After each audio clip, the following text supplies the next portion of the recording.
everyone, it's Dr. Gina Joe, or Dr. Gina Jefferson, Professor of Otolaryngology, Head Neck Surgery. We're already in the midst of interview season, and I just wanted to share some food for thought for the underrepresented in medicine resident applicant. I recently read a perspective published in the New England Journal of Medicine entitled Interviewed While Black.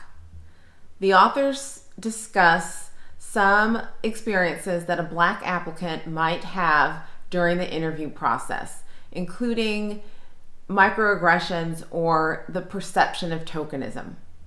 This year's virtual format of resident applicant interviews that everyone must use might actually lessen some of your perception that you don't fit in. First, let me remind you that having secured resident interviews means your hard work is already paying off.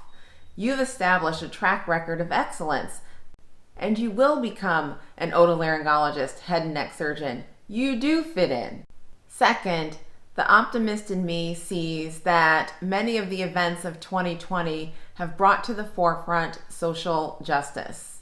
Many residency training programs are now more meaningfully and more openly discussing and moving forward with initiatives to increase diversity, not just to check a box.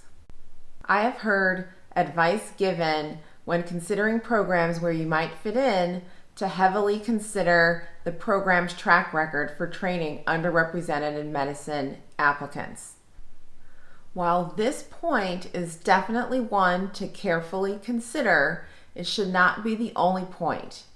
While that advice is definitely valid, do not allow it to be the only thing that you consider, otherwise you will not carefully consider and weigh all of the programs where you interview.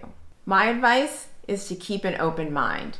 Just because a program might not have graduated many or even any underrepresented in medicine residents does not mean that the program doesn't genuinely have interest in training diverse groups. There must always be a first.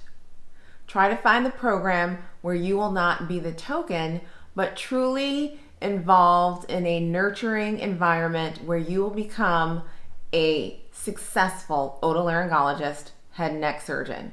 After all, residency is stressful enough as it is. So again, enjoy the process. I hope this information has been useful. Share it with your friends and continue to follow me at Dr. Gina Joe.